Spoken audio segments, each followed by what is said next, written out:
start recording it now because we're getting into the juicy bits. Juicy bits. So what I mean, and this is why I said this piece of sheet is so important, is because we keep referring to it. So at stage 1, this is like, for instance, what the fuck? Okay, I don't have permission to edit my own thing. So anyway, so stage 1, number 1, let's say you give first and then receive. What I mean by that is that those 15, 25, 50%, 75%, they're still at stage number 1. Now, the 95%, they move on to stage number 2 or number 2. What you can do is, all you have to do is give them more to get them up to 95%. Because there's a reason why they're not watching. So you maybe need to give them another video so because, at the end of the day, they could be watching the video and something comes up. They get off their bus, they get into the car, they have to go into the movies, they have to do something else, and they stop the video. They have to cook dinner for the kids. Yeah. Exactly. The purpose of that understanding is that they've watched the video for longer than 3 seconds, so it's not auto-played from Facebook, and they're not short enough that it's just a waste of time. You just give them another video. Like I said, then once they turn into 95%, they've now put themselves in that audience because you've already made it. So then those people were 15, 20, 50%, 75%, now they're 95%, now they'll see stage number 2. Instead of just talking to those people about your product, which they don't want to hear about because they don't know who you are yet and they haven't had enough kind of understanding or time to trust you, and there's no trust there yet. Instead of trying to sell to those just because we have the audiences, we just build up the reputation, the relationship by giving them more. Here's another webinar, here's another video, here's another book, here's another whatever. Because sooner rather than later, then they're going to turn into a 95%. And then they'll put themselves in. It's like each status that you go up to in a plane, right? They look at you differently and they appreciate you differently as you get higher and higher and higher in status. Yeah. Right, so that's why, they know that you're going to catch more flights, you're going to take more flights, and you're going to be much more appreciative because you've got that system as well. And then what you can do is say, okay, well, my goal this month, let's say we've set a monthly goal, your goal this month is to say, okay, I want to convert, let's say, out of those 3,000 people, I want to convert 1,500 into the 95%. So then I need to make an ad set just to talk to those 15, 25, 50%, 75%. No one else. I just want to talk to those audiences, and I'm going to give them, tons and tons of content until they've spent, let's say, then they become a top 5%, and then they're putting themselves in 95% because they've spent a certain amount of time on your landing page. Yeah. And they opt in, and if they opt in for your book, they've got their email, you've got their number, you've got their contact details, whatever. That's a still win. Because at the end of the day, I am not asking for anything for the ebook, which I think it's something that I should be doing. I should be getting like an email address minimum. Yeah, for sure. Yeah, no, I would change that as soon as possible. So how do I set that up so that and can I link that to MailChimp so that as soon as they So for instance, like, I don't know what you want to do in terms of buying like software or whatever you want to do. You can do it from a Google form, like for instance. There's Google forms that are completely free. You can just make a complete one, and then what you do is you just say, once you gather it, because you have to do it manually, because obviously if you wanted to automate it, you're going to have to pay something, like for instance Zapier and ClickFunnels and whatever you want to do. But if you don't want to do that, you can make it free. There's no reason why you have to pay. You just have to manually go in every day and add them to the email sequence. The problem with that is that you really need to convert that person within the next 12 hours after they, for instance, I had my PAs ringing people that have downloaded my ebooks within 2 hours of them downloading it. Yeah. And my conversions went from, my book consults, even though some of them weren't the best, they went from, I was booking 20 to now I was booking 40 because I was ringing people, I was getting people rung within the first 2 hours of them doing it. So you need to make your actions aware or really prominent in the first hour, 2 hours of it actually happening. Yeah. So that's the most important part. I know obviously it's easy to go down the Google Forms and all that kind of stuff, but the automation is super key. For instance, as soon as someone books something on my system, like let's say I'm on a plane for 15 hours, imagine if you had to go and do something that you couldn't focus in your business, and everything will fall over, right? So what I mean by that is that let's say you're in a car for 10 hours, right? You're going away with the girl, you're going away on holiday, or you're going to a different place in the city, and then you have no Wi-Fi. Then what are you supposed to do? But in the back of your mind that your Facebook ads are running and you can automate it. Yeah. that it's just going to keep happening and happening and happening and happening. Now on MailChimp, you can just you can make auto sequences and all that kind of stuff as well. But the biggest goal for us this week is to move those audiences that have spent more than 80% of the time on your video to then ask them go into number 2, number 3, number 4, number 5, and then eventually all that kind of stuff. Then you look at the smaller audiences, the ones that aren't at 95% yet or below 80. Then you're like, how am I going to get those people in? All I have to do is give them more. Now you're not going to, you can't physically see one of the numbers transition. That's impossible. But that if you're moving forward, you're going to get so much more interaction as well, because there's not many trainers, if any, at this point in time that is willing to do that kind of aspect. But if you do that, you're going to get such a big return on investment. Such a big return. Yeah. So you know how I know my coaching is such like a unknown thing through like obviously just known throughout like the world sort of thing. Every time I tell somebody like what I do, they're like, "Oh, online." That was so it's like so. Yeah. So it's like so if we're now relating that to obviously the average person, you know, they're like, "Huh, online, really?" So yeah. So it's exactly the same. So it's like. So the thing is, like I said, and like I said about the Instagram stories, it took technically like maybe 1 or 2 months for you to commit to do something with me. Now, in terms of where I broke that down over the long-term ROI of a client, it's a very small amount of effort or work for a very big amount of benefit, right? So if you're looking at it from a point of view, if you add in 2 more, 3 more videos to get them to 95%, they're probably going to convert really, really quickly. Yeah, content. Compared to trying to get a short-term success, which you probably can do, you want a long-term ROI. So put 2 more, 3 more videos in there this week. Maybe I would just say 1 or 2 things, 1 or 2 things extra, and then they're going to become those same audiences. Yeah, and then I would do things like test the metrics on the landing pages, like how much time they're spending on the landing page. Find out how much time they're doing as well, because that's also. So how am I going to do that? Like, am I just going to... So when you do the second tier of videos, like I know you've got your engagement audiences, the second tier of videos, when you do conversion ads, you're trying to convert them to do something. So you're taking them off Facebook onto something else. Now, when you create the audience, it's the same process as what you're doing for the videos. What you do is you just change one of the metrics to, if I go into... Speaking of email addresses and populating obviously an email audience, I have Trainerize set up, so as soon as something signs up to Trainerize, it gets added to MailChimp. Cool. So, although I think I need to renew my Zapier, because I got an email saying that my free trial was over. Yeah. How much is that? I have no idea. I don't think it's that expensive, because I think you can actually get an account that if you're only doing 1 zap, like you've got a certain amount of zaps every month. I think it's not even that expensive. Yeah. They charge you per interaction. It's when you have like 4 or 5 different softwares that are doing something. So what I mean by this is, if we go to audiences. Also, I mean, I know we're on the right track now, so I think it's important to obviously start thinking about obviously early next year. Obviously, like January is like a massive time for PT in general. The whole question answer like videos that I told you about a minute ago, that was an idea for like January. Do you think it's a good idea to start running and populating those audiences now, so that as soon as like when we are in sort of like January, February time, like they're already warm? The thing is, like I said, it's always, although it's like, okay, January and February is going to be massive months for everything, right, in terms of businesses and all that kind of stuff. What you need to think about is that because you've got those audiences, you can do it at any time of the year. Yeah. Every time of the year is a big time. So what you can do is realize that all the work you're doing now is just going to be as important as what you're doing in January. So if you want to start doing the audiences, I would just do it.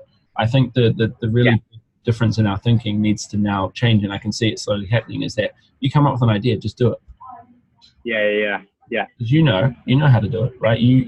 The most important thing I can tell you every single week is that I want you to take at least 2 or 3 risks, not risks in terms of financial risks, but risks in terms of like saying, okay, well, I think this might work, just do it. Yeah. Because I know you're going to work. And then, like I said, send me a voice memo and I can, you know what I mean? Like, I know that's going to work. But what I'm trying to get across is what I mean is that you're thinking that in January you're going to have this massive surge, which you will. But what I'm saying is that because the way you advertise, these people will see your content as well. There's nothing really different you can do between now and next year that's going to increase anything. It's just going to be probably more people are going to be on Facebook, effectively, looking for something as well, search types and all this kind of stuff. But again, this is so effectively there's no difference between now and January. This is the difference. In face-to-face it would be, like in e-commerce it would be, because you're probably going to have one. But what I'm telling you is that, you know, as soon as you want something that's a new offer, let's say you're doing a January deal, right? You're doing the January deal and you're doing like it's New Year and all this kind of stuff. That's when you start targeting the audiences that we're talking about now. So for instance, all of those 95%ers, you can just start messaging them, or not messaging them, start sending specific ads to them that you're doing like a massive sale, or you're doing like a, you know, for instance, Black Friday. Because those people are 95%, they're always going to stay warm as long as those ads are still on.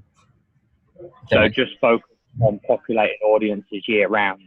Yeah, because at the end of the day, like I've got so many audiences on one of my clients, Curtis's account, that if he wanted $2,000 or $3,000 extra, I would just go to that 95% audience and I would just offer a value of, let's say, an 8-week challenge. Yeah. Because his ads are always running and I never turn them off, they're always going to continuously see it unless they've bought something or booked a consult. That's the only way they get out of my ad account or my ecosystem. That's the only way they can get out. So I know that audience is always populating and always seeing my content. So if I want to do something quickly and make, let's say, $2,000 or $3,000 more dollars, you just talk to that audience and that audience only. You miss the engagement videos and all that kind of stuff. You take all those steps away and you just talk to that 95%. You get them converting really quickly. With this top 25%, you just go down here. Same thing as audiences. So instead of doing website visitors, so sorry, I'll run you through it again if you didn't see it. So instead of going to video like we normally do, you just go to website. Yeah. Instead of doing all website videos, you want to do time spent, and then you'd go 5%, top 5%, which is that 95%. Yeah. So this is 50. This is like 80, 75, and this is 95. Yeah, the top hot, yeah. And then you would probably want to populate it, because if you've got a landing page, let's say that's had a lot of traffic over a year, what I would do is I'd go 365, because they would still, you can do it any way you want, but you can go, let's say I would start with 60, right, just to get an idea of the population. But again, if you're doing it a different way, then that's fine. And then if you want to do, I wouldn't say specific pages. So let's say if you wanted to add a specific page, I would say contains. Not equals. So you just want contains, and making sure that you don't highlight the whole URL. So if I was to do this, I would only want to have audiences from here. I would do that, and then I would copy it and put that like that. Okay, so effectively we're whole URL like this. Effectively, we're trying to get them on Trainerize, right? Yep. I would just highlight any part of the text. So for instance, let's say if I was to go to Trainerize, so if I was to, let's say, where am I trying to test where they're going to spend? Am I taking them to checkout and seeing how long they spend there? Yeah, so this becomes very, very much like a nerd out experience, and this is why I love ads so much, is that you can do time spent on the original page, like the landing page. Let's say it's the welcome page that you have on Trainerize. Send me the link in Messenger now for whatever you have on Trainerize, and then I'll show you it now really quickly to finish it off. Or I can do it later, but specifically the reason I want to do this and I want to show you is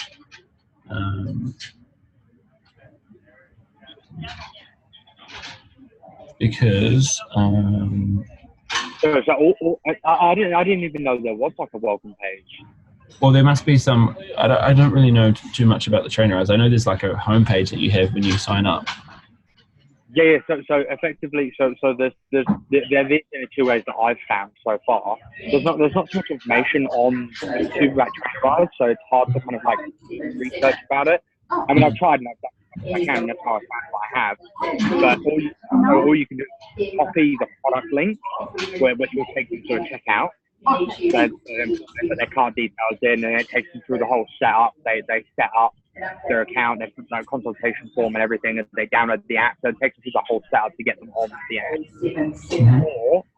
manually and add an email address, which then takes them to the setup form, which skips checkout. No, I would do the checkout because you want to automate it. I don't want you to I don't want you to have to do any of the work. So what you would do is, let's say, I know what I'll do. I'll just search some retail thing, right? I'll just show you an example. If I go to there, let's say here, and I go here, and I go, let's say, let's go to Nike.com. Right. So what you would do is, if let's say this was Nike, and let's say they want to know how many people, it's a little bit different with e-commerce, but I can kind of give you an example of what I'm saying. Let's say I want to buy some shoes, go add to bag, which will come up to here, hopefully. Yeah, cool. What the fuck? Let's say I'll go member, guest checkout. So what you do is, when you're doing the URL, so let's say officially now there'll be a pixel on Nike that is tracking how long I'm spending. It's now counting. Let's say you count 30 seconds, right? So putting information on, and then all of a sudden I cancel because, let's say, I'm trying to resist the urge. So what you'll do is you'll do there. So this would be a massive URL. I've watched videos on this. I know where you're going with it. So then you retarget the people that you retarget the ones that got to checkout. Yeah, but most importantly, in order for the pixel to do its job, like, for instance, I'll give you an example. If I did this, right, and I went, right, so if I did copied and paste that big URL, what would happen is that, I guarantee you, it might not work this time.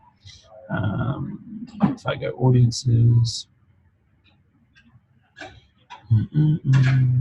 create audience, custom audience, websites,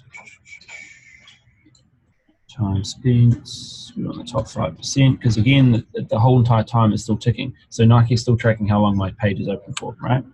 Then what you want to do is, specific page, you want to go contain. If I did this, right, look how long that URL is. And only one of those numbers have to change, and which URL changes all the time because you have a VPN, right? You have a proxy or whatever you have to do. Let's say this number here became a 1, so it's S1 instead of 0. Your whole entire funnel would be ruined. Yeah. So what you do is you highlight Nike out, for instance. You would take the things that never change. So this checkout bit, oh shit. This I'm gonna make the page. There we go, cool. So this page, this thing here never changes. That's never gonna change because it's the same process. So what you do there is the substantive part of the link rather than the numbers, Yeah, because it's going to populate it anyway. It's going to track it. Yeah. So then that's all you need to do, because Nike and checkout's the only way you can get to checkout. Yeah. Cool. So that's all you have to do with that trainerize URL. Okay. And then you can start tracking. Because if they're going through a system in which they get to that checkout, let's say, the thing is though, you need a lot of data in order for this to work properly. So you can't just have 50 to 100 people landing on it. You need like 1,000 people landing on it. So this is when you would run an ad, a landing page view ad. So you would primarily spend the money to get them on the landing page. So instead of doing conversion, you would use a landing page, because you don't want to convert. You're converting them, but you want them to land on your page so it can populate the audience. Yeah. Okay. You're not skipping ahead at anything like that. That's not what I'm telling you. But you need to. The whole entire process, and it ends. The whole entire process of your ad campaign is to get them to the checkout page, right? It's the last little bit. It's the last video, number 6. So what you know is, when you're at number 6, you'd run more landing page views rather than conversions, because you want them to populate this time spent. Populating that other audience. I would always run conversions and landing pages, but side by side. I'd never just do one or the other. But sometimes you'll find that landing page views work better than conversions, and maybe conversions work better than landing page views. Yeah. So just testing the waters with exactly. And this is where it really does come down to, like, not a science, but it comes down to, like, you can't really predict a lot of things. So habit. It's literally just saying, okay, well, this worked this week, but it may not work. It may not work next week. So instead of saying I'm only going to put all my eggs in one basket, I'm going to put all my eggs in 17 different baskets.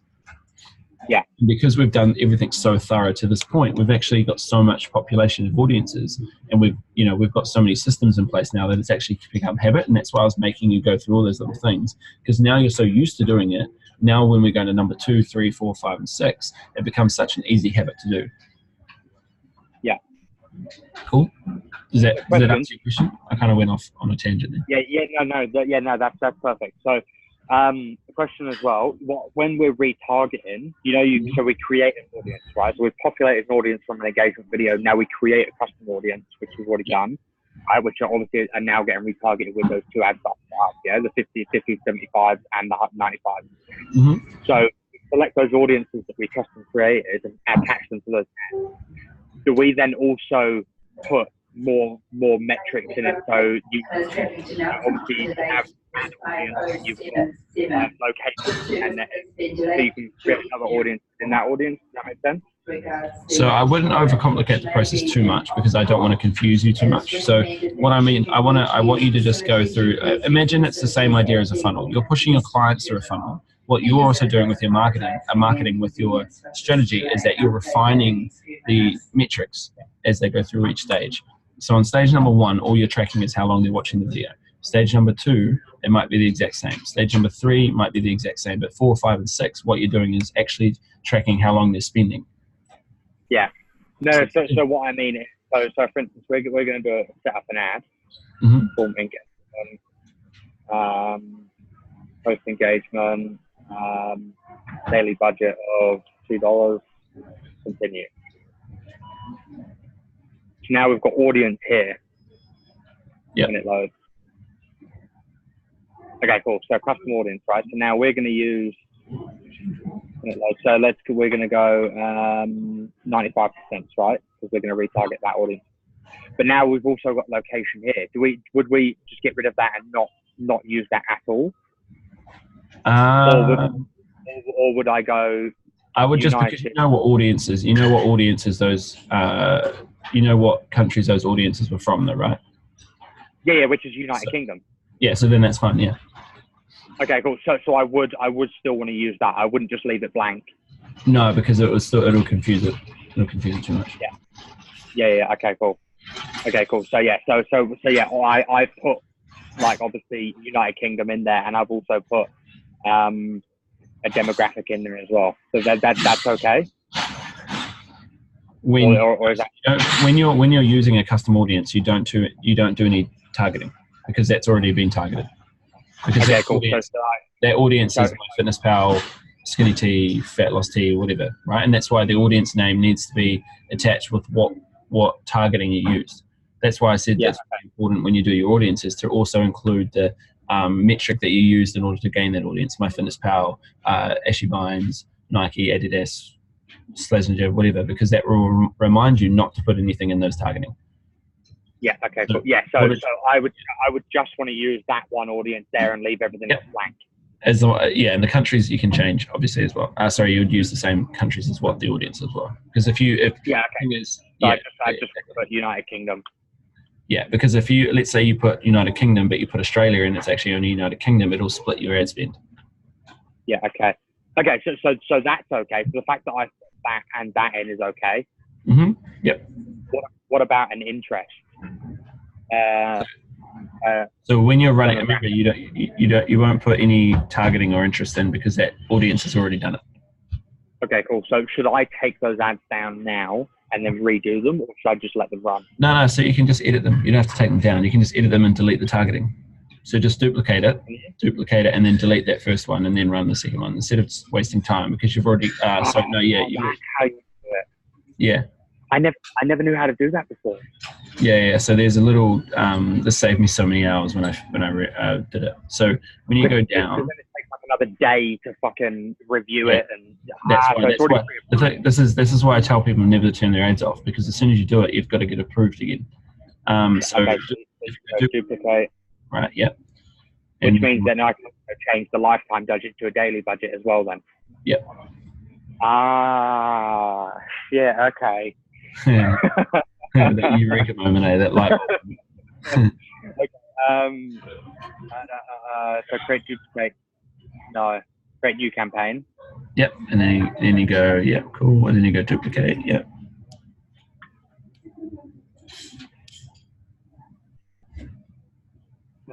Okay. So change it to whatever you want to change it to. Scroll down, daily budget.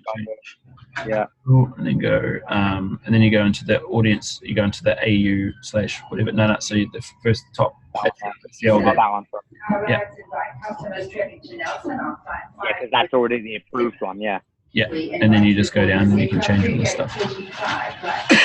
I would put an end date.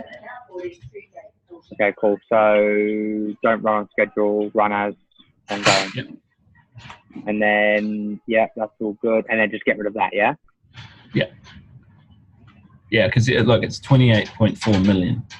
And that audience list is only going to be like 4,000 or 5,000 or whatever it is. Okay. So okay, cool. That's why it could, you know, at the end of the day, it could spend your money faster as well. But it's also, you're talking to cold audiences when you're actually using a warm audience. Yeah. Okay. Okay, cool. So now that's done. So now I need to do the same with the other one and turn it to a daily budget instead of a lifetime budget. Mm-hmm.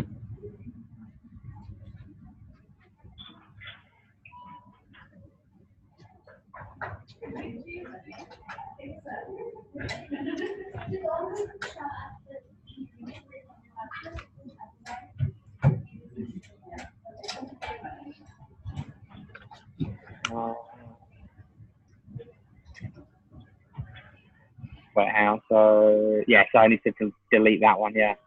Yeah. So it's always the one that's copy. That's the new one.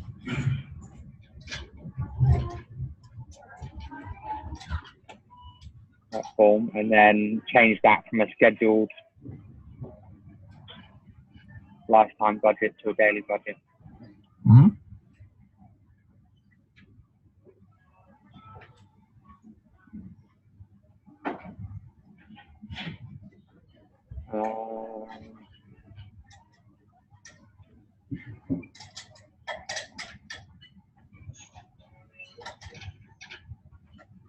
Cool. And then yeah, did I do the same? I think I did the same on this one.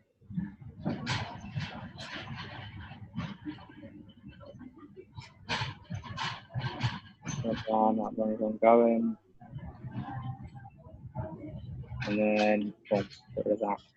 And then publish. Done, mate. Champ. Okay, cool. So now it's okay, cool. So I need to create those. I need to create those custom audiences for landing page. And obviously, what we can do is I'm going to go into Trello, and then we'll make that list. Yeah. So, I added some shit on there from myself. Yeah, cool. I don't think I'll be able to see it, so that's fine. Oh no, cool. Yeah, sweet. All right. So what we need to do is then say, so we need to.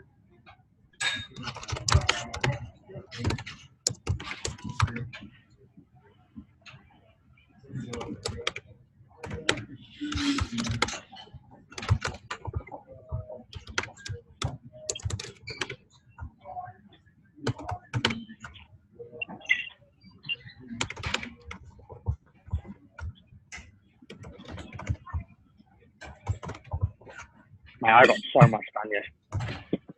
Yeah, no. I got a solid chunk of work done yesterday.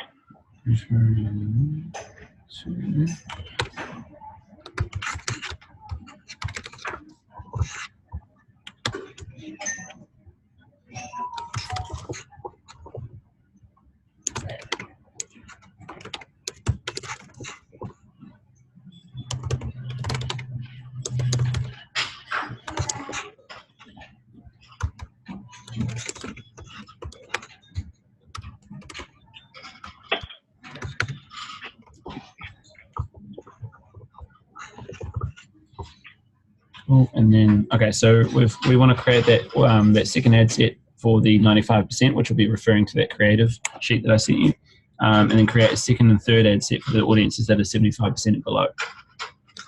Yeah, so just more content, more videos. I've actually already got a video that I was going to use. But you could also actually, what you need to do is don't always use videos with the ones that are lower than 95, because the reason they may not be doing it is because they might not like video. They might like an ebook. They might like a visual picture or something like that. I know video is king, but you need to say also, how am I going to convert those people that, let's say, don't like watching videos to also want me to be on my program? Because not every single person you're going to work with is going to love video. Yeah. So you've also got to account for that specific, because I mean, also that generation that we're looking for may not like that kind of system. Yeah.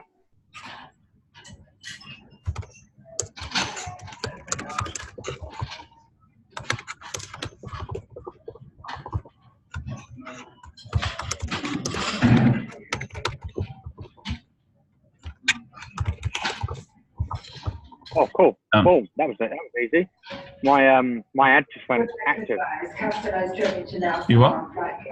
You know the ad that we just changed, that just went active. Yeah, it gets really approved really quickly if you've already when you duplicate it instead of making a new one. Yeah, because you're not changing the content or anything. You're just changing the content. Yeah. Okay. Yeah. Yeah. Cool, man. All right. Sweet. Anything else? No, I think that's it. If I come up with anything else, I'll just shoot you a voice message. Cool, man. All right. Sweet. So normal time next week. Yeah, normal time. Perfect. What, Friday 10 o'clock? Yeah, Friday 10 o'clock. Yep. Yeah, you're back on New Zealand time now. Yeah. I'm back on New Zealand time now. Yeah, so that's fine. Perfect, man. Awesome. Okay. All right, mate. I'll see you soon. Sweet, mate. Enjoy your rest of your day.